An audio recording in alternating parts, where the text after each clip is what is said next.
Hi, everyone. It's so good to see you all. Thank you for having me here. I am so excited to read with Malaprop today. I'm going to read 3 poems for you because yesterday I got engaged. So I'm going to read poems. I know it's very exciting. I'm going to read poems about the love of my life, who has chosen to spend the rest of his life with me, which is very nice. So I'm going to read a couple poems about him. Actually, they're all about him. Let me not lie, they're all about him. So it's gonna be great. Okay, so the first poem I'm going to read is a poem I love reading at every reading, doesn't matter what reading it is, called Kitchen, and I hope you enjoy it. Don't ask why so many of my poems about our love take place in the kitchen, why I put a speaker in there, but not a plant. The answer is obvious, uninteresting. Linoleum is easier to clean. Yes, we cook together, you at the cutting board, multiplying servings, me at the sink, cleansing your tools to protect our future selves. Sated, the rhythm of satisfaction pulsing between us, the itis pushing us out of the kitchen and onto the couch. It's easier to clean the fallen food scraps, water from refilled ice trays, a jagged orgasm shuddered out of me while the rice simmers. Sometimes I read and you cook. Sometimes I cook and you whisper all the ways you dance with me into oblivion, our bodies on repeat as 10 galaxies pass by. When I think of love, I imagine you sweeping the floor before you leave me, entering the back door, all flourish and fabulous, late but exuberant, smile infectious, all for me. When I think of love, I think of smuggling our desire for more from the kitchen to the bedroom, unleashing libido like a volcano, the comfort of cotton sheets superior to cold linoleum or leather-backed chairs. When I think of love, I think of my tea already made, breakfast on the stove, your tarot cards divining across the dining table, a good morning singing across your lips, meaning, I love you, meaning, we made it, meaning, I've suspended our grief long enough for this meal. Yes, I construct a kitchen when I think of love, creator reimagined as cook, as lover, as lifetime.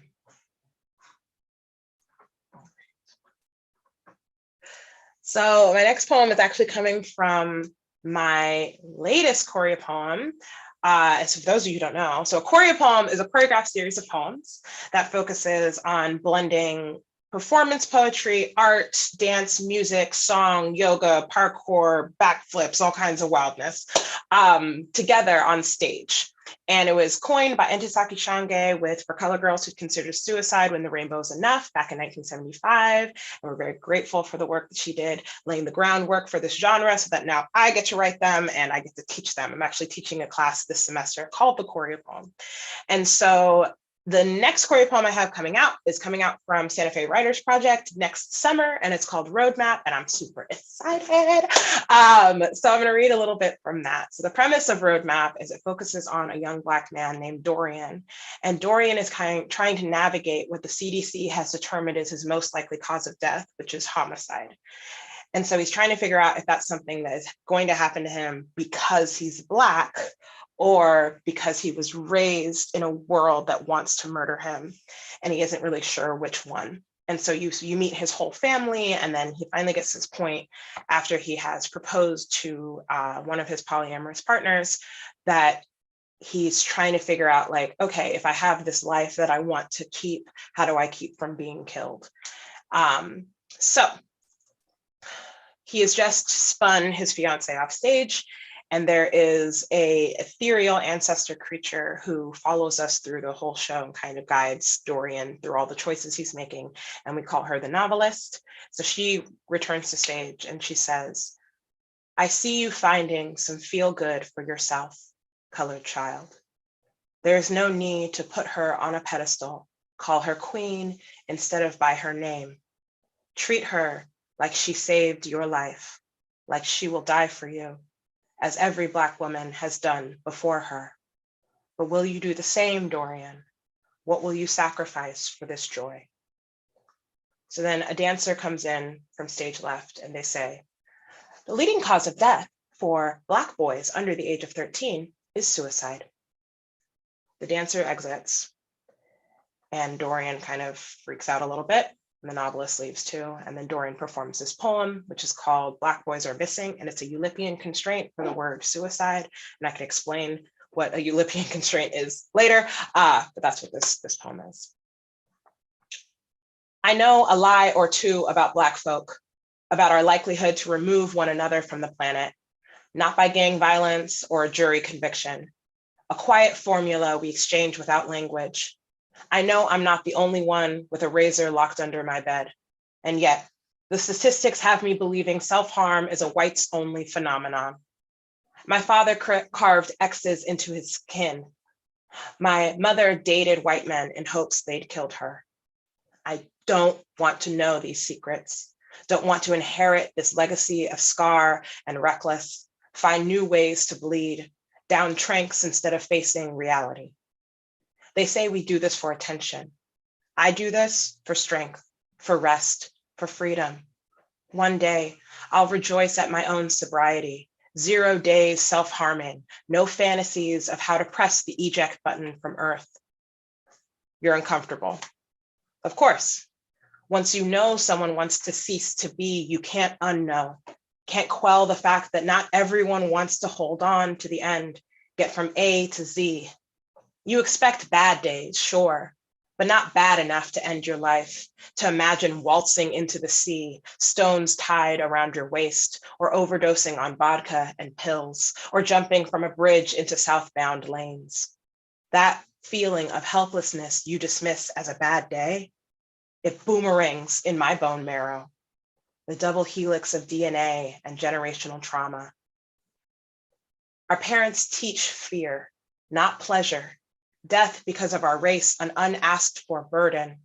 We'll quote a phone number, offer an ear or a shoulder, just enough to soothe our egos, then move on.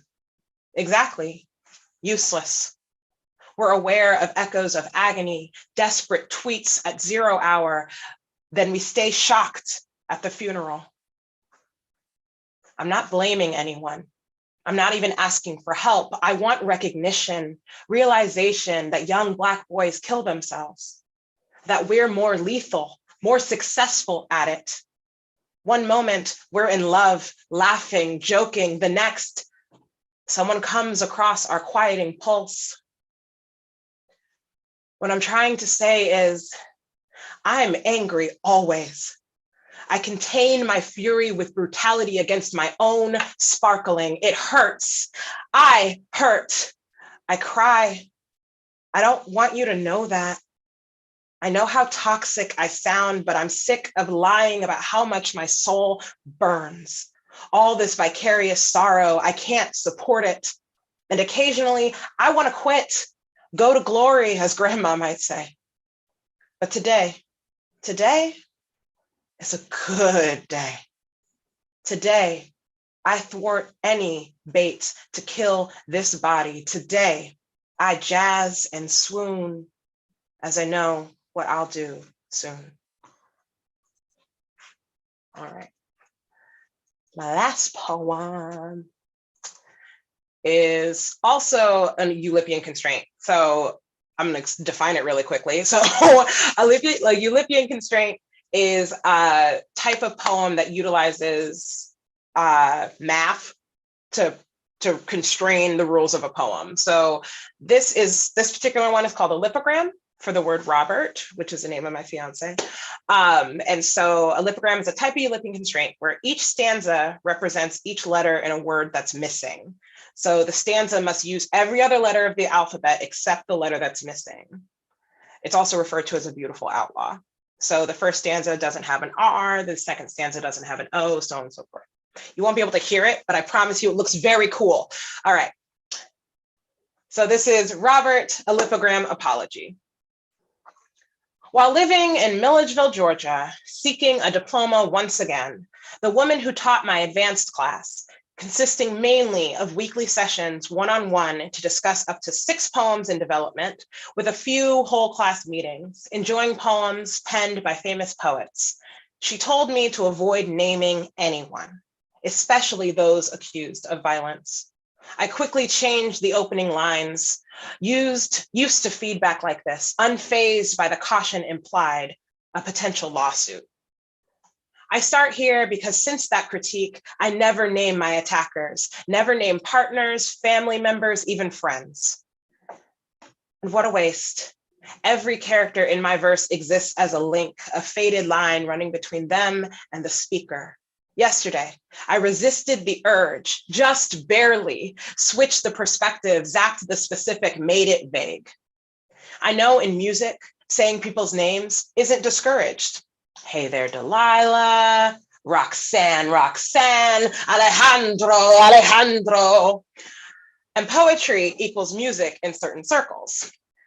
I know every song you've written in my honor features a clue, a secret wink at the amazing love we have. But still, as months stack up for us, I stop my hand from forming that jovial graffiti of your honorific, with 60 or 1,000 stanzas, all quaking in acclaim for you, for us, for intimacy. It's a shock I say my beloved's name, not even once. I wish this hesitance, issued initially as legal advice, but habituated now as a law, pun unintended, was about justice. But factually, it's about anxiety.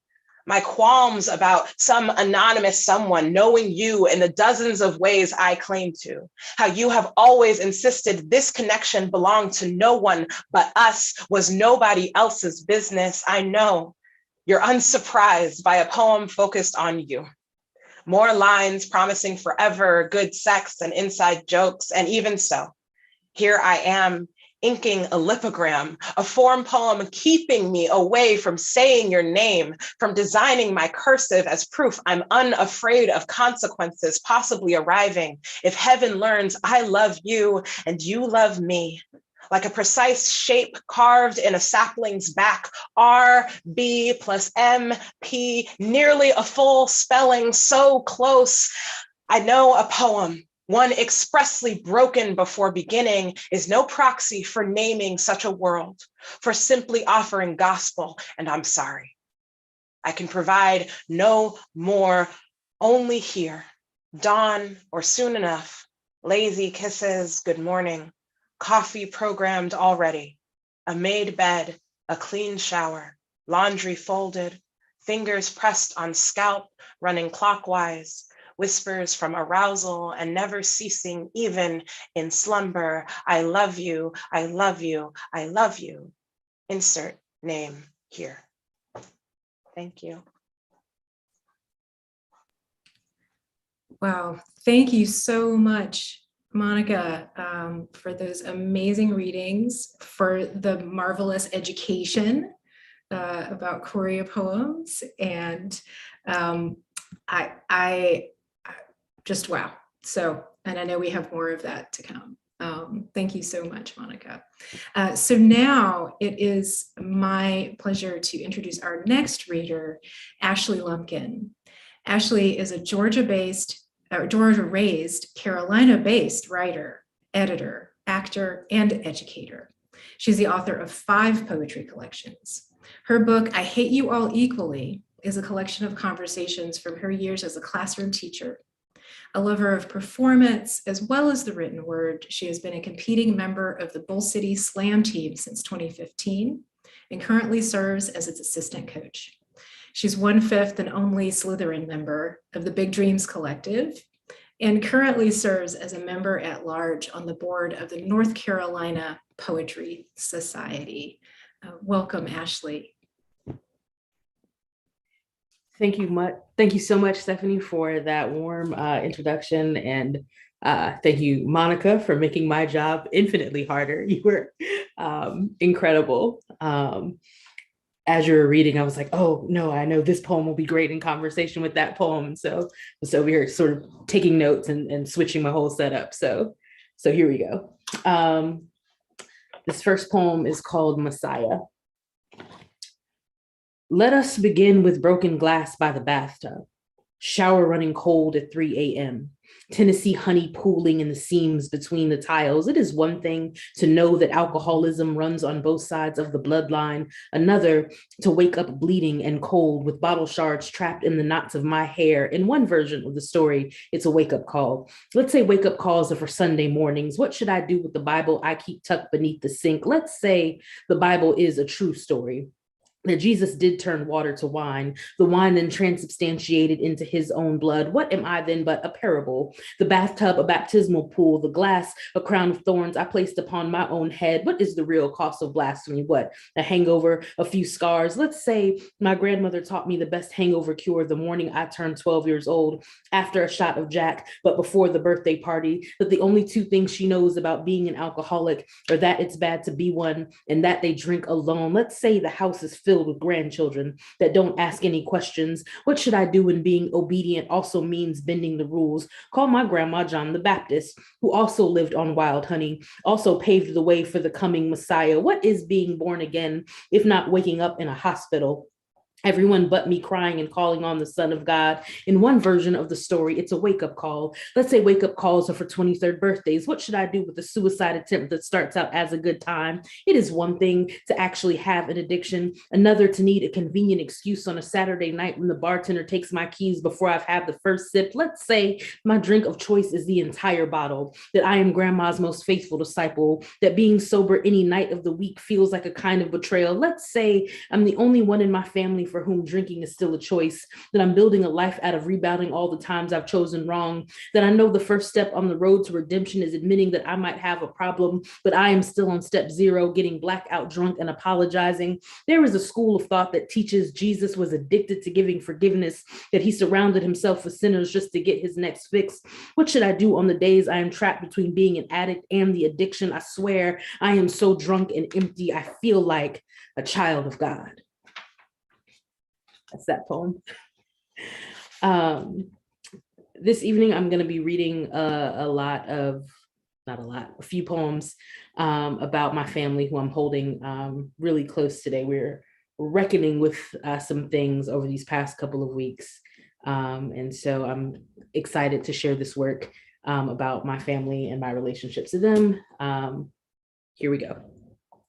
This is called The Book of the Generations of This Depression. In the beginning was Helen, who was sometimes Cynthia and sometimes Grace. And Helen begat my father, and Cynthia begat his quick temper, and Grace begat his smooth tongue, and his tongue begat him a line of women that wrapped around the block begat his drive to leave the city begat the grief he carried with him. This is the grief that drug him to the bottom of the bottle, and rock bottom begat the girl who believed that she could change him, and change begat the beginning of their new life together, which begat Kentucky, which begat Würzburg, which begat Arizona, which begat Virginia, which begat a small town to settle down in that felt like dust tracks on a road. And once the dust began to settle, Cynthia reared back up in the bloodline, begat anger, begat secrets, begat a death knell tolling in the family photos, and the girl who believed in change once begat a ghost still in search of her bones. This is called Dream Deferred. I come from Stillwater Lake before sunrise, searching for catfish Saturday mornings. If you don't catch them, then you don't eat, is the joke our father forgets isn't funny. To grade school bellies gone empty to bed more nights than anyone wants to remember. I tell you, this family ain't for the faint of heart.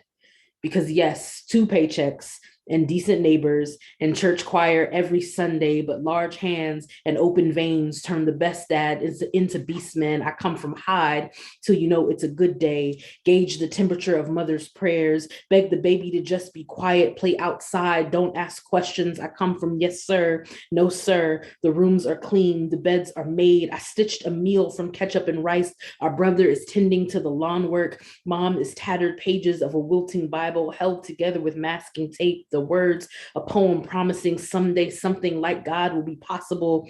I come from possible. As friends who will give away the things they trade for at lunchtime, how miracles look like juice boxes and quiet places to sleep, from apology to relapse and sorry again, from fear in all the wrong places.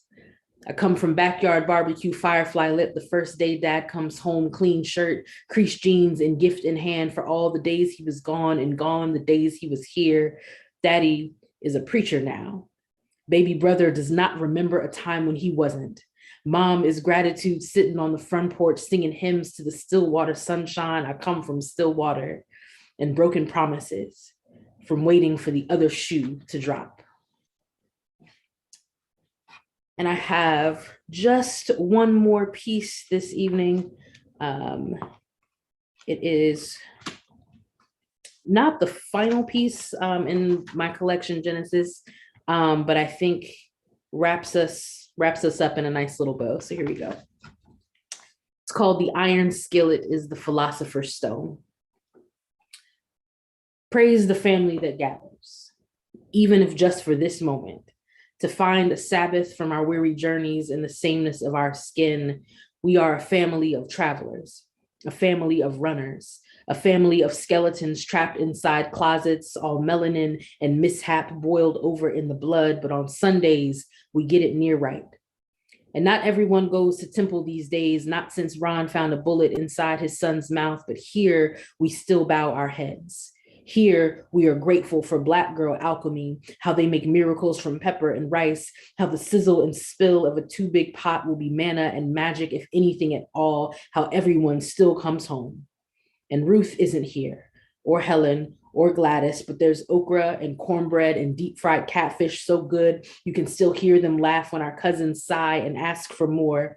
When Tony comes in late and a little too drunk to wear the honor of our last name well, we still offer him the head of the table since Grandpa has long closed his eyes.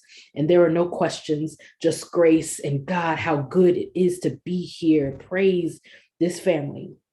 These stories, this heritage in the heat, this seasoned steel of our sharpened spines. Every Sunday we choose to come together after a lifetime of reasons to run away. Praise this table and the heart we stood up here, how it will always fold around our bodies to deliver us warm and full.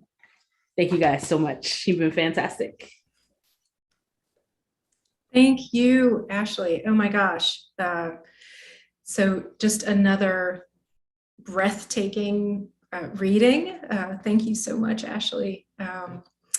And so it's my pleasure to, for our finale of readings this evening, to introduce Khalisa Rae. Khalisa is an award-winning multi-hyphenate poet, educator, and journalist based in Durham here in North Carolina. She's best known for her community activism and nonprofit management as the co-founder of Poet.she in Greensboro, the Invisibility Project, and Athenian Press QPOC, Writers Collective, Resource Center, and Bookstore in Wilmington. Her first chapbook, Real Girls Have Real Problems, was published in 2012 by Jacar Press, and later adapted into a sold-out play called The 7 Deadly Sins of Being a Woman, which was accompanied by a podcast. Khalisa is a 4-time Best of the Net nominee, multi-Pushcart Prize nominee, and the author of the debut collection, Ghost in a Black Girl's Throat, which came out last year. As a champion for Black queer narratives, her articles appear in Fodor's, Autostraddle, Vogue, and many more. She currently serves as assistant editor of Glass Poetry, co-founder of Think in Ink, and the WOC Speak reading series. She also has a YA novel in verse, Unlearning Eden, forthcoming later this year. Khalisa, welcome. Thank you so much, Stephanie.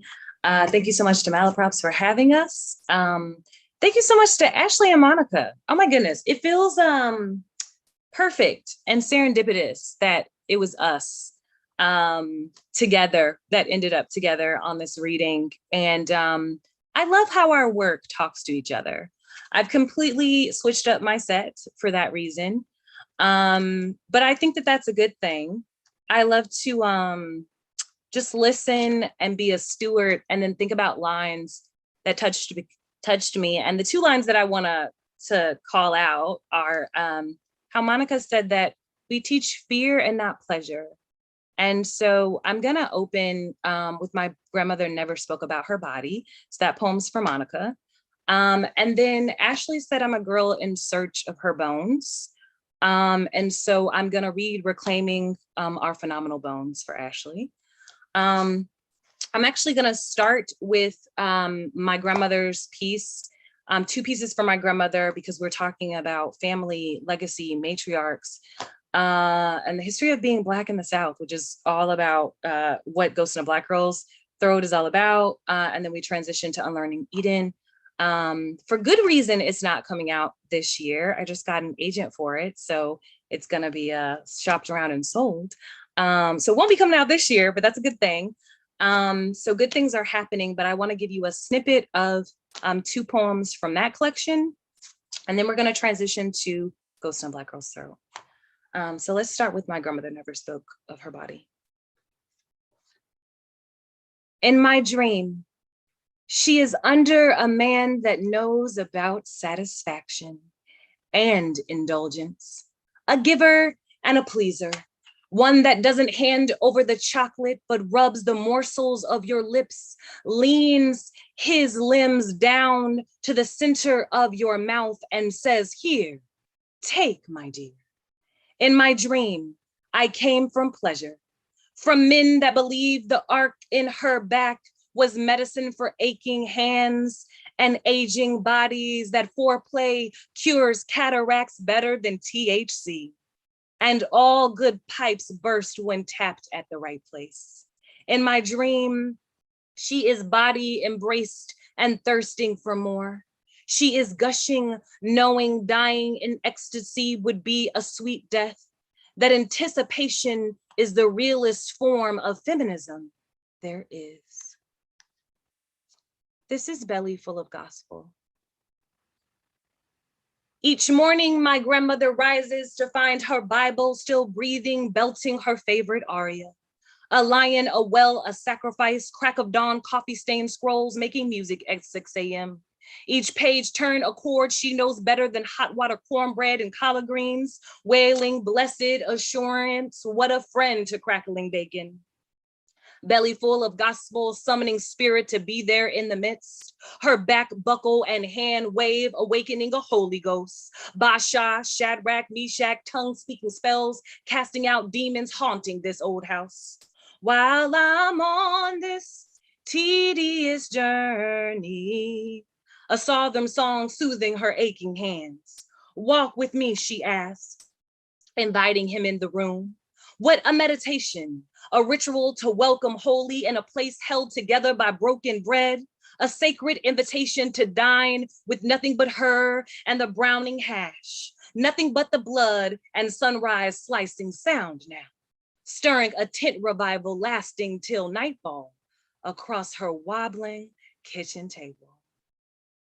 So those 2 pieces are from Unlearning Eden, which is a meditation about religious repression and shame culture, and a girl who's largely based on myself, that is exploring her sexuality amidst the backdrop of growing up in a really conservative household, and what that means for her and what she does to escape from that repressive place, and how she falls from grace and how falling is freedom.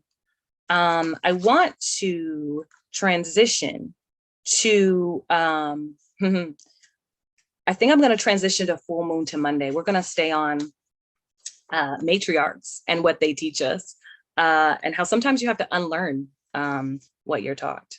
This is Full Moon to Monday. College cracked the fantasy wide open. All our pretty woman dreams flatlining in the bottom of some frat guy's basement. Memories of the talk and how she left out the part about surgery, the stitching and the staining, and then there's recovery. Came home from break still soaking through the gauze of this girlhood, and all our moms could tell. But no one spoke the truth, that you can be 6 shots in and his hands won't reek of meat, that his toothy grin won't be dripping with blood and fresh, and all the songs he'll play in the back dark corner of his back seat will be foreshadowing but you won't remember a thing. You won't even know it happened because Molly is the new pickup line and he's got those for days. Nothing mom said about chivalry and not putting out on the first date prepared you for date rape, drugs, and scalding hot showers to rinse the memories out. Vanishing after you told him you were pregnant and that shame hashtagged all over Facebook. That innocence we knew is gone, just like the hope that faculty aren't hooking up with freshmen. Somewhere between T-ball and toga parties, the rules changed from checking yes, no, maybe, to him marking his criminal territory. At least then you had the right to choose or feel like you had options. But here, now, you are left to break and mend. Stitch your wounds to not spill the secrets, sober your sorrows and be back somehow before Monday's 8 a.m. exam. I think a lot now about what I was taught and all the unlearning I had to do when I got to college, which is a lot of what Ghost in a Black Girl's Throat is about. A lot of unlearning, which is difficult and hard. Ashley said reckoning. And I think my family is going through a reckoning right now too, because all of the work that I'm putting out is very honest. And so as we know as writers, that's a part of writing too, right? The process of other people interacting with our work and they find themselves in our work. And sometimes that can be challenging. What also is challenging is telling truths that nobody knows. And this is Morning Glory. And this was a truth that I told in my book that not many people knew. Morning Glory. No one spoke of morning glory when they examined my earth for the seed that grew, handed me a capsule and told me the pain would subside in 3 days. When I set knees to chest my soul, a slow erosion, I would have wanted morning glory when I lay hollow and emptied like bright blood orange moon. I wish I could have tasted the sweet communion of morning glory first. How the name rolls off my tongue like blessed assurance. When I needed an anointing, no one offered to crush morning in their palm, boil the glory in water and let it steep. No one spoke of how it gently settles in your belly, how morning speaks softly to your uterus and convinces her to empty, pour like gourd and spill the guilt she has been carrying for months. Glory will breathe on your belly of impurities, whisper sanctification and cleansing on all that shame and dead skin. I wish I would have known of morning glory, how it can be a surgery and baptismal, all at the same damn time. As I round out my pieces, I want to read Phenomenal Bones as promised. I just started a new position actually that wasn't mentioned in my bio because it's brand new this week. I'm a writer at Jezebel now, which is a dream, a full-time writer there. And I've been really grappling with imposter syndrome while there.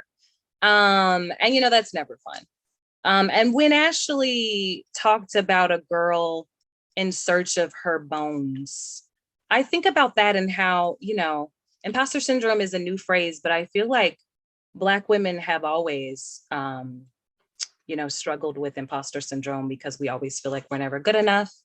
And we have to work, you know, 12 times as hard to get where we are. And so I'm leaning today on the words of my sisters and the words they said today to find encouragement. So I just wanted to thank y'all. You know, as we get ready for our conversation, I wanted to put that out there that your words have really made me feel encouraged and inspired tonight to press on and to keep going in spite of, despite that imposter syndrome. So I'm gonna read Reclaiming Our Phenomenal Bones. I also have a piece in this book before I read Reclaiming called No More Black Girl Magic that folks often ask me about. And they ask me, do I not believe in Black girl magic? And I say, no, but what I don't believe in is the idea that we have expendable labor, that we are always performing and laboring at the expense of ourselves. And so I'm also trying to lean into that as I listen to the words that my sisters have read tonight. And so here's Reclaiming Our Phenomenal Bones. This is for Maya. When did we lose our phenomenal? I think we left it on the back stoop, abandoned it like a baby on steps for anyone to pick up and call their own. I think we tucked it under our tongues, let it dissolve and melt away, but the taste still lingers. I think we spread it across beds in the backs of cars where we opened it for anyone who said the magic word. I think we smeared it on counters and couches, made it a jam or marmalade to lick off for satisfaction. But woman, you have been phenomenal and everlasting since the beginning of time. Since the Nile and cradle of civilization and Lucy, your phenomenal bones are proof that we were once here and breathing and everything. Our brown bosoms have brought nations to their knees. Our mouths have opened and made even the most powerful cower. Our brick and mortar skin has always been a phenomenal destination. Brownstone thighs, handcrafted cathedrals of a waist, sweltering temple lips, a museum of a mind. We will find our phenomenon when we stop looking and just be. Thank y'all so much for having me tonight.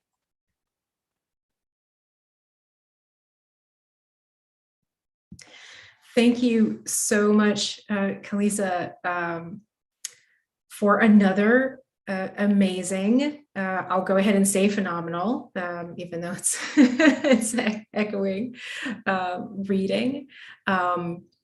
So appreciative of all of you this evening.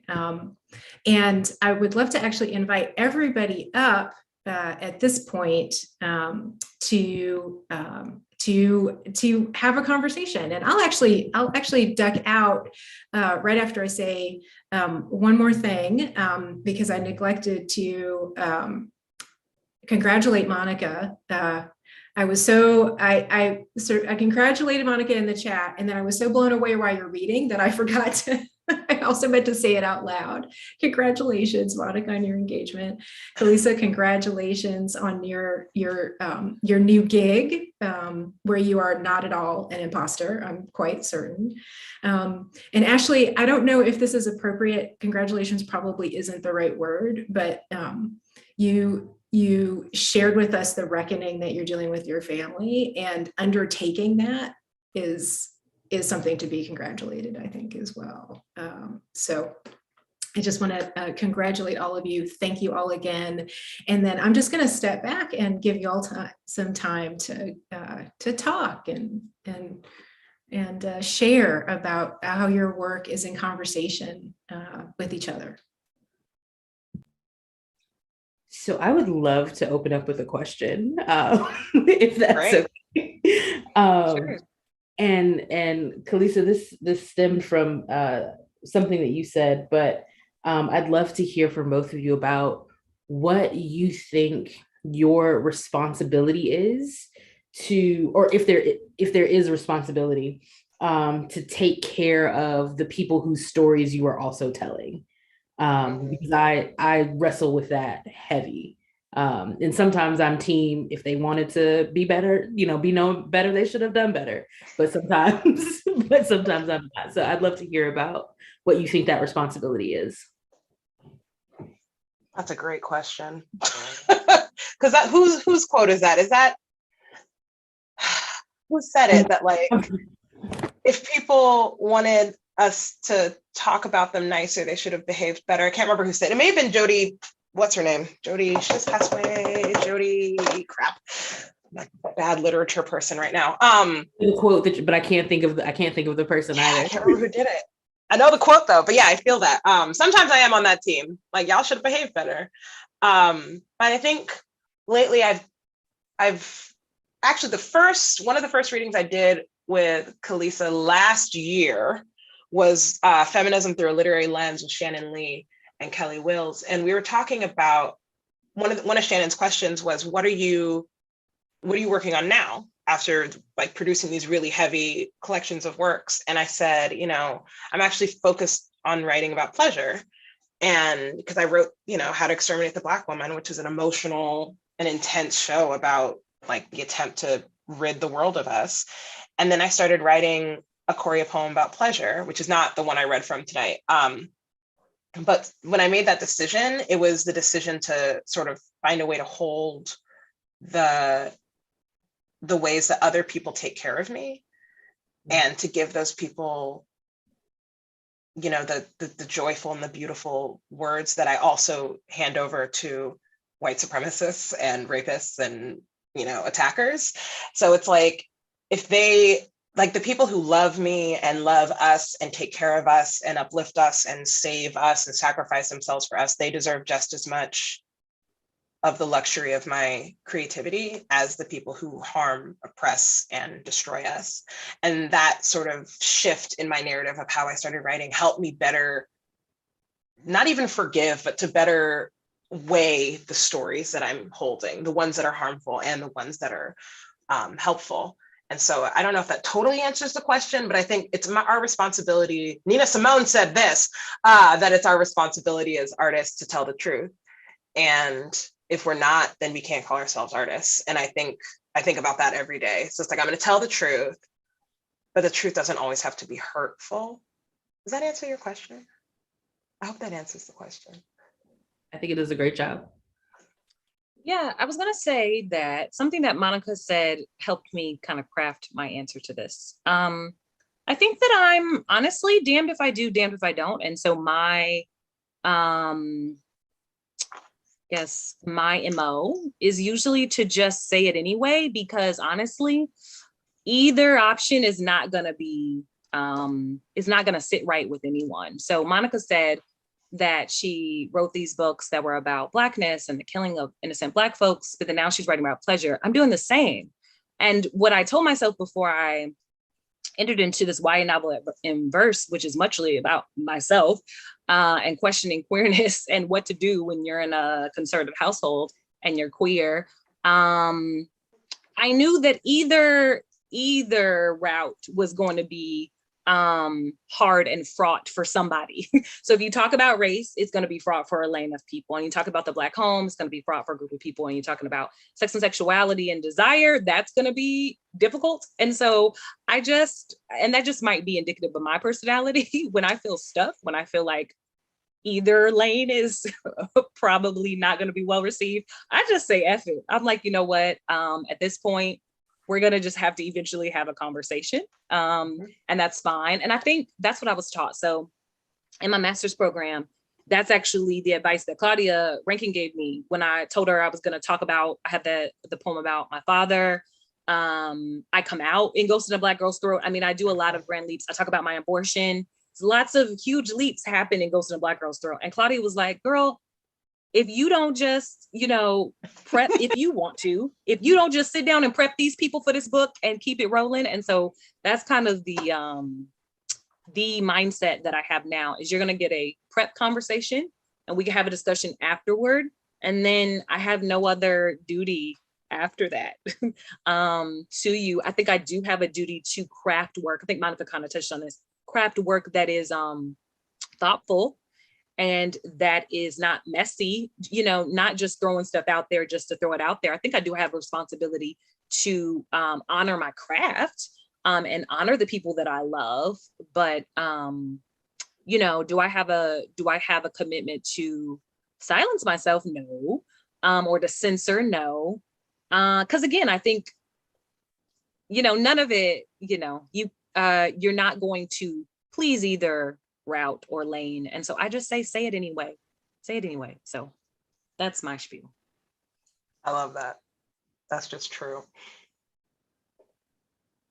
I was thinking about how y'all utilize performance in your poems, because like I teach performance, and Ashley, you're a slam poet, and Khalisa, I assume you've competed at least once. And even if you haven't, you should. So I'm kind of wondering, like, how do y'all bridge that annoying gap we always talk about in literature circles of the page versus the stage? Like, how do y'all handle that? So there are times when I like to say that gap doesn't exist, that it's, there are many ways in which it is a tool of the Academy to say this kind of poet is not as good as this other kind of poet. And I recognize that and I hold that. And so there are times that I'm like, just shut up. There's no difference. But then also, when you are performing, the thing that is most true is that people don't have the luxury of going back and rereading. So the poem has to be written in such a way that it can be understood, at least at one level, as it's being read, right? It just requires such a precision of language.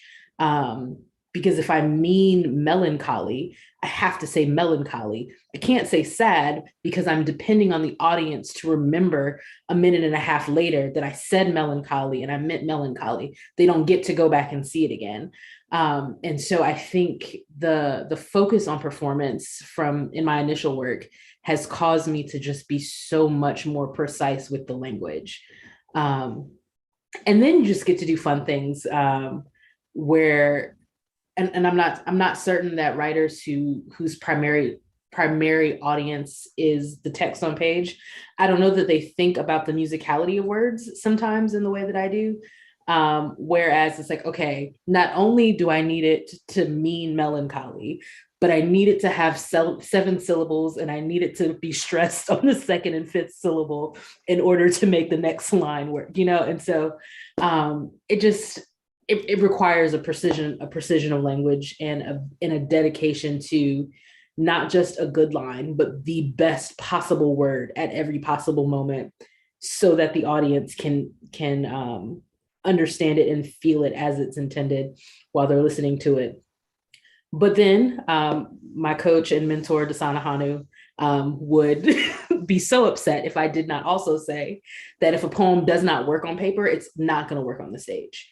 You cannot rely solely on what your voice and your movement on stage does to make the words work. And so then you get to play around with I like to play around with white space on pages and, what's the difference between a dash versus a comma versus a period versus the stanza break and how long that lasts when I'm on stage, and you get to just play around with different things like that. Yeah, I mean, that was so articulate. If I were to add anything else, I would just say that I think, what's funny is I did my whole dissertation about this, what Millie said about how it's a trick of the enemy, as the book says. It's a trick of the enemy that somehow performance isn't high art. And I was so flabbergasted. Our mentor Dasan has a poem all about it. And so I was so flabbergasted by the idea that I just was like, I'm doing my thesis dissertation about this thing. And so I'm really passionate about the topic, but I think that just to answer your question, I always get into it with folks because something that I school them on, I tell them is that your favorite poet right now, especially if they are Black and brown, came from the performance world. If you name anyone who is your favorite BIPOC, Black and brown person, they came from performance. And I know because Ashley and I were lucky to actually come up with a lot of them. We were blessed to know Elizabeth Acevedo and Clint Smith and Pages, and the Sheehan. I love it. Inez and Franny Choi. We saw them. We saw them, right? And so I think that, again, it's this, very white patriarchal trick that somehow Black and brown oration isn't esteemed, isn't scholarly, and can't translate because, of course, these young folks have proven that it does indeed translate. So their work that we celebrate now, and we've literally given National Book Awards. That's the thing. I like to spar with people because I've done a whole dissertation about it. I like to spar with people and say, we're giving National Book Awards to people that you say aren't esteemed or high, but their work started on a stage, started with a microphone. That was their instrument. And then they say that again. And we'll still work there. I think that and still we fall into this trap of started in slam, started in performance, and then graduated to something different.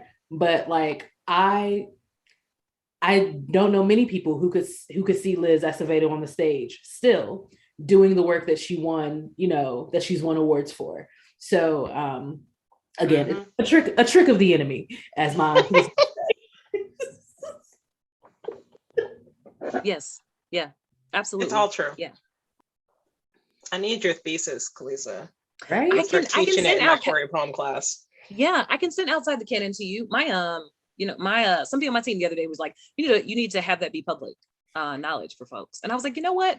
Actually, I thought when you published this thesis, I thought it was, but I guess you can't immediately readily look that up. So, it's a whole thing. It's a whole thing. But I'll get it to you. I'll get it to you. We must share this with the world. I'll offer a question to just round it out, because we each can ask a question. I'll close on, I've got something good. So we know our like recent collections. What are y'all working on? And how have you seen your work transition from like your first collection to now?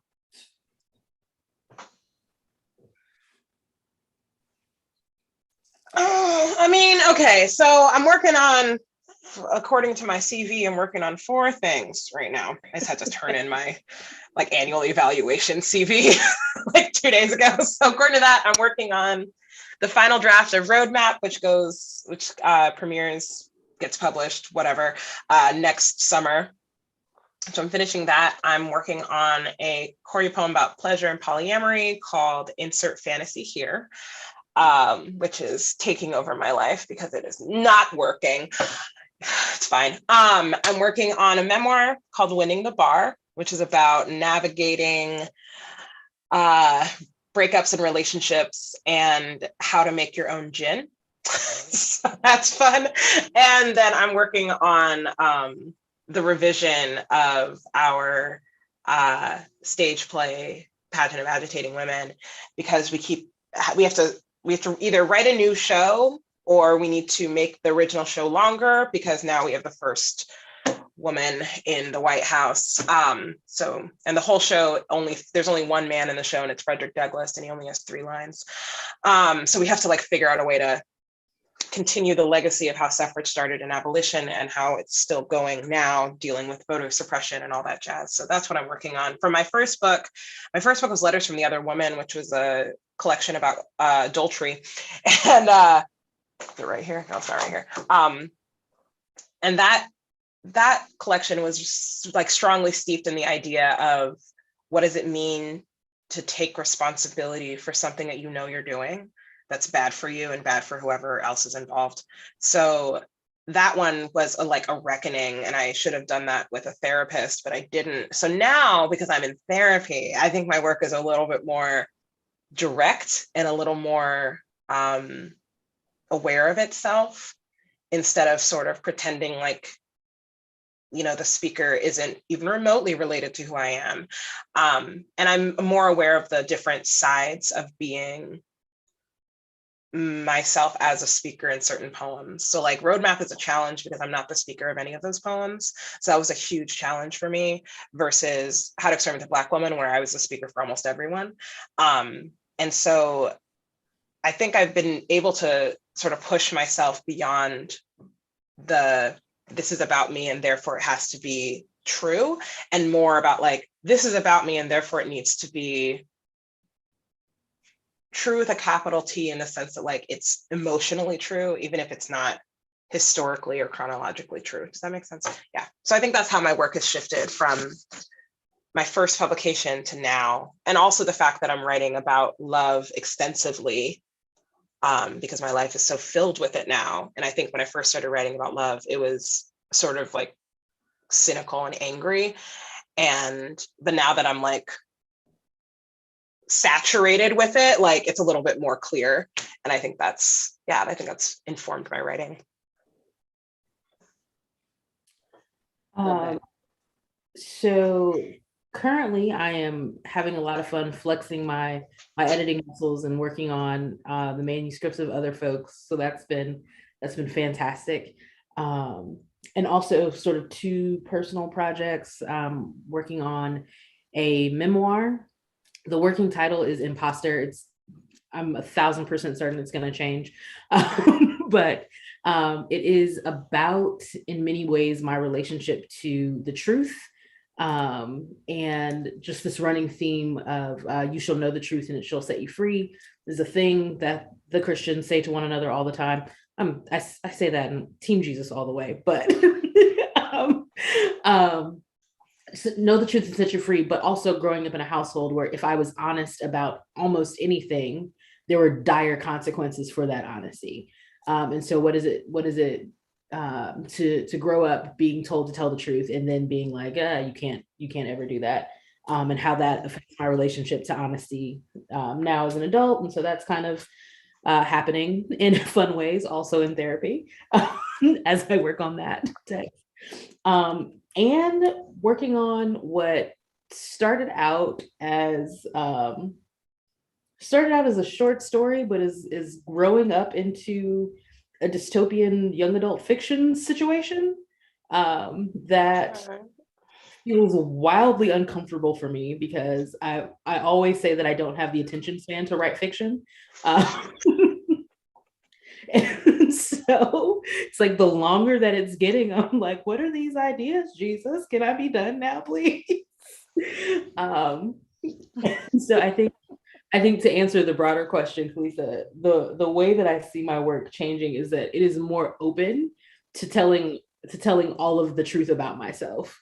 And that looks like taking on different topics. It looks like taking on different genres. It looks like just showing up to the page and seeing what happens, as opposed to thinking I am a poet who writes about these things and this is the body of work that I will produce. Now it's just kind of like, we're a writer and we have these stories to tell, so let's tell them. I love that so much. Yes, you're coming over to the fiction side. Welcome. It's a whole other beast to be a poet that starts to write in fiction. It's wild. It's really strange. I'm writing 2 fiction pieces, as you know, and it's just weird. This YA novel verse and a romance novel, and it's just really, it's strange. You must not like yourself, because that sounds like a lot of work. It is a lot of work, but I'm gonna tell y'all a quick secret before we wrap up. I'm in boot camp. So in order to prepare for these 2 novel projects, I have a friend putting me through a boot camp as I'm editing my novel, and it's wild. I'm a glutton for punishment, but she's got me in narrative boot camp so that I can work on that skill. But I'm excited about your forthcoming projects. I think they're gonna wreck me. Yep. Ashley, this project about your relationship with the truth, honey, that's gonna send me into all kinds of new types of therapy. It's sending me. Honey, whew. Okay. Well, you know what? We could be here all day. Stephanie, you should come back so that Stephanie, come back. Here I am. The thing is that I could listen to y'all talk forever too. So, but here I am. We do want to be respectful of everybody's time. I just want to say real quick, the conversation you were having about the trick of the enemy around Black folks' performance and stage performance and the perceived lack of legitimacy, around the poetic work. It didn't stop Bob Dylan from getting a Nobel Prize for Literature. So it just popped into my head while you were talking. So if there's ever, exactly right. So if there's ever any, when that conversation comes up, I don't think you have to go very far to, besides the actual just, obvious mind-bending talent at play on the page and on the stage, to have this conversation about what is valid and what isn't. We don't have to look very far to look at what's underneath some of those arguments. So anyway, I just appreciate y'all very much. Your talent, your honesty, your humor, all of it. I'm not a poet, so I can't say it in a way that is as engaging as what any of you have said this evening, but thank you That's how I'd like to end. Thank you all for sharing yourselves and your work with us this evening. Deeply appreciative. I'm also put in mind, I feel like I've been taken to church in the good way, the non-judgmental, life-affirming way. Thank you for that. And reminded of one of my, in addition to all of your amazing work, one of my favorite books of the last several years, Secret Lives of Church Ladies by Disha Filia. And I hope you don't mind me just giving a shout out to that, because it just put me back in that, being with y'all this evening has put me back in that space as well. Which I also appreciated. So thank you so much. I'll leave a moment for y'all to give final words and say goodnight. And I'll thank the viewers again for joining us, and remind folks that Ashley Lumpkin is the author of Genesis and many other things. And Monica Prince is the author of How to Exterminate the Black Woman and many other things. And Khalisa Rae is the author of Ghost in a Black Girl's Throat and many other things. Any last words from you? Thank you so much, Stephanie. I just want to say thank you. This was amazing. It was so great to be in communion with my sisters. And shout out to Disha, who's a very dear friend and mentor. And whose work is in conversation with ours. So it's just very fitting. Yeah. But thank you again so much for having us. Double shout out to Disha, because she's currently judging the contest for the press that I work for. So bless her. And thank y'all for letting me join, since I'm so far away from the South, but it feels like the South because I'm in Pennsylvania and it sucks here. So thanks for letting me hang out. Thank you to Malaprops. Thank you, Khalisa, Monica. This has been a fantastic evening, and I appreciate you all so much. Thank you. Thanks again. And to everybody else, wherever you are, whenever you're watching, thanks again for being with us. And please stay safe and well. And good night.